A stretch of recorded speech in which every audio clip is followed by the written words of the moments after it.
Hello friends, स्वागत है आपका आपके अपने लीगल चैनल में। मैं हूं एडवोकेट सनी शर्मा। और दोस्तों, आज की इस वीडियो में आप ही के प्रश्न का उत्तर देने वाला हूं।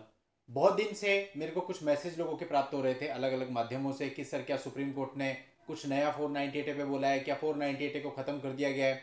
अलग अलग प्रकार के क्वेश्चन थे सुप्रीम कोर्ट और 498 को लेकर के। इस पर आप वीडियो बनाइए, क्लैरिटी दीजिए। बहुत कुछ चल रहा है लेकिन अभी तक क्लियर नहीं है कि क्या चीज़ है, तो आप इस पर एक डिटेल्ड वीडियो बनाइए। तो दोस्तों, यहाँ पर माननीय सुप्रीम कोर्ट ने 498 के रिगार्डिंग कुछ नई गाइडलाइंस दी है। उन गाइडलाइंस को आज की इस वीडियो में मैं आपके सामने रखने वाला हूं। अब दोस्तों, जो बातें चल रही हैं अभी सोशल मीडिया पर, उसमें से कितनी बातें सत्य हैं कितनी नहीं, उस पर भी मैं आपको आज के इस वीडियो में क्लैरिटी दूंगा। दोस्तों, बहुत इंपॉर्टेंट वीडियो है क्योंकि 498 का केस मतलब कि आप ये मान लीजिए आप सभी का केस है जो कि आप सबके मामलों में चल रहा है, तो सभी को इसकी आवश्यकता होगी। बहुत से मामले ऐसे भी होंगे जो भी वुमेन सेल में पेंडिंग होंगे, जिनमें आने वाले समय में 498 दर्ज होगा। बहुत से मामले ऐसे भी होंगे जिसमें अभी धमकी का दौर चल रहा होगा, यानी आगे जाकर के 498 दर्ज होना ही है।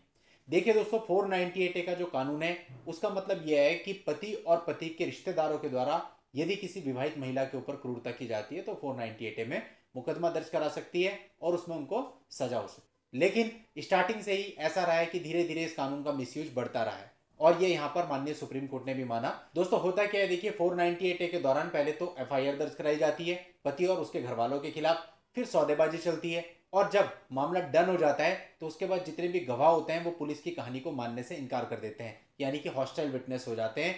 कोर्ट उनको पक्षद्रोही घोषित कर देते हैं और जितने भी आरोपी होते हैं उनको बरी कर दिया जाता है। तो ये पूरी तरह से न्यायिक प्रक्रिया का दुरुपयोग है, जिसमें कि कोर्ट का भी समय खराब हो रहा है और केवल अपनी सौदेबाजी के लिए यह सारी चीजें की जा रही है कि किसी तरह से सौदा पड़ जाए।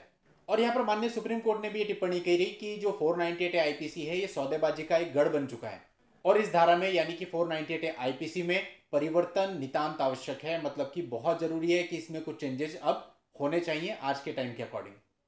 अब दोस्तों, ये टिप्पणी आते ही ये खबर फैल गई कि माननीय सुप्रीम कोर्ट ने 498 आईपीसी को असंवैधानिक घोषित कर दिया है, 498 खत्म हो गया है, अला हो गया, फला हो गया। लेकिन वास्तविकता थोड़ा सा अलग है, ऐसा कुछ भी नहीं है। माननीय सुप्रीम कोर्ट ने 498 आईपीसी को असंवैधानिक घोषित नहीं किया है, 498 को खत्म नहीं किया है, केवल उसमें चेंज करने के लिए कुछ गाइडलाइंस जारी करी हैं जो कि मैं अभी आपके सामने रख रहा हूं।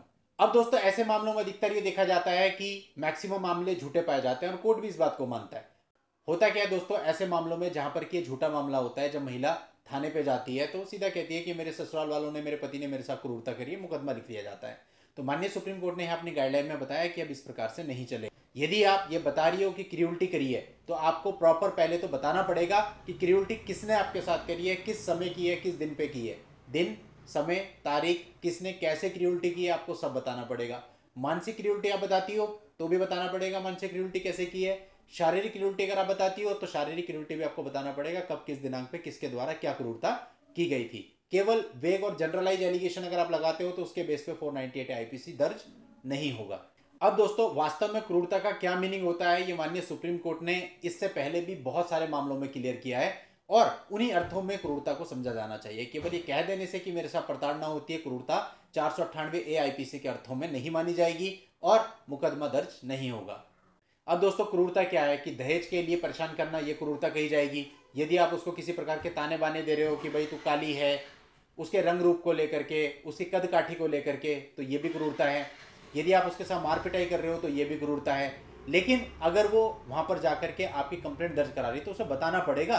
अगर मान लेते हैं उसकी सास ने उसको ताने दिए हैं तो उसे बताना पड़ेगा कि मेरी सास ने मुझे ये चीजें कही हैं इतनी तारीख को, इस दिनांक पे, तब जाकर के 498 आईपीसी का मामला बनेगा। तो ये कुछ गाइडलाइंस सुप्रीम कोर्ट ने जारी करी है, इसलिए इस पर ज्यादा भ्रमित होने की आवश्यकता नहीं है कि 498 आईपीसी को खत्म कर दिया है या फिर असंवैधानिक घोषित कर दिया है।